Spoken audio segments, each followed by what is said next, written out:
The Loveliest Rose in the World by Christian Andersen. Read by Lahelah Jefferson.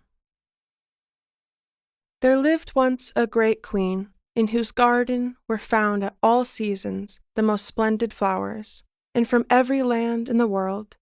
She specially loved roses, and therefore she possessed the most beautiful varieties of this flower, from the wild hedgerows to the splendid Provence rose. They grew near the shelter of the walls, wound themselves around columns and window frames, crept along passages and over the ceilings of the halls. They were of every fragrance and color. But care and sorrow dwelt within these halls. The queen lay upon a sick bed, and the doctors declared that she must die. "There is still one thing that could save her," said one of the wisest among them. "Bring her the loveliest rose in the world, one which exhibits the purest and brightest love, and if it is brought to her before her eyes close, she will not die." Then from all parts came those who brought roses that bloomed in every garden, but they were not the right sort. The flower must be one from the garden of love, but which of the roses there showed forth the highest and purest love? The poets sang of this rose, the loveliest in the world, and each named one which he considered worthy of that title, and intelligence of what was required was sent far and wide to every heart that beat with love, to every class, age, and condition. "No one has yet named the flower," said the wise man. "No one has pointed out the spot where it blooms in all its splendor. It is not a rose from the coffin of Romeo and Juliet, or from the grave of Walberg, though these roses will live in everlasting song. It is not one of the roses which sprouted forth from the blood-stained fame of Winkelried.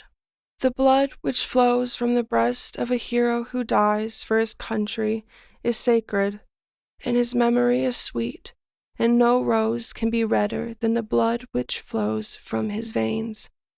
Neither is it the magic flower of science, to obtain which wondrous flower a man devotes many an hour of his fresh young life in sleepless nights in a lonely chamber." "I know where it blooms," said a happy mother, who came with her lovely child to the bedside of the queen. "I know where the loveliest rose in the world is. It is seen on the blooming cheeks of my sweet child, when it expresses the pure and holy love of infancy. When refreshed by sleep, it opens its eyes and smiles upon me with childlike affection." "This is a lovely rose," said the wise man, "but there is one still more lovely." "Yes, one far more lovely," said one of the women. "I have seen it, and a loftier and purer rose does not bloom, but it was white like the leaves of a blush rose. I saw it on the cheeks of the queen. She had taken off her golden crown, and through the long, dreary night she carried her sick child in her arms. She wept over it, kissed it, and prayed for it as only a mother can pray in the hour of her anguish. Holy and wise in its might is the white rose of grief, but it is not the one we seek." "No, the loveliest rose in the world I saw at the Lord's table," said the good old bishop. "I saw it shine as if an angel's face had appeared. A young maiden knelt at the altar and renewed the vows made at her baptism, and there were white roses and red roses on the blushing cheeks of that young girl. She looked up to heaven with all the purity and love of her young spirit, in all the expression of the highest and purest love." "May she be blessed," said the wise man, "but no one has yet named the loveliest rose in the world." Then there came into the room a child, the queen's little son. Tears stood in his eyes and glistened on his cheeks. He carried a great book, and the binding was of velvet with silver clasps. "Mother," cried the little boy, "only hear what I have read."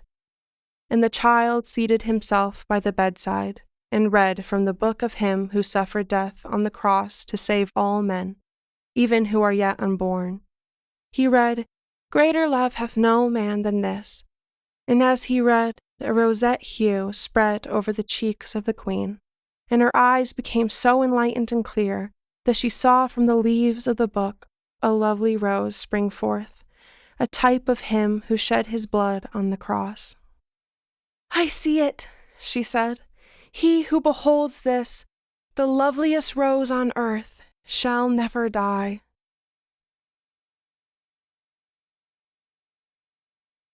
A production of We Are One Body Audio Theater.